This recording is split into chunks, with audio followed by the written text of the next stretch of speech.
మనం బీట్రూట్ రాగిపిండి హల్వా ఎలా ప్రిపేర్ చేసుకోవాలో చూద్దాం. ముందుగా స్టవ్ వెలిగించి స్టవ్ మీద కళాయి పెట్టుకొని 2 టేబుల్ స్పూన్లు నెయ్యి యాడ్ చేసుకోవాలి. దాంట్లో జీడిపప్పు గోల్డెన్ బ్రౌన్ కలర్లో ఫ్రై చేసి పక్కన పెట్టుకోవాలి. ఇప్పుడు అందులో రాగిపిండి వేసుకొని ఫ్రై చేసుకోవాలి. ఇప్పుడు రాగిపిండి బాగా ఫ్రై అయిన తర్వాత బీట్రూట్ జ్యూస్ వేసుకొని బాగా కలుపుకోవాలి.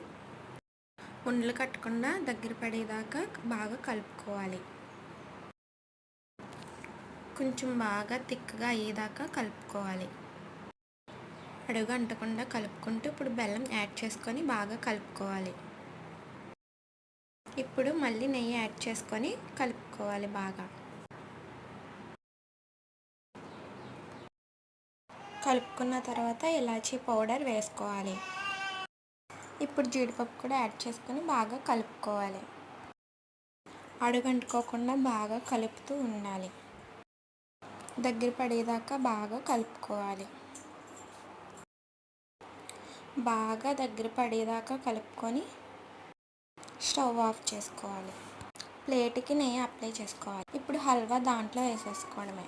పైన జీడిపప్పులు జల్లేసుకొని ముక్కలు కట్ చేసుకోవడమే. బీట్రూట్ రాగిపిండి హల్వా రెడీ గాయ్స్.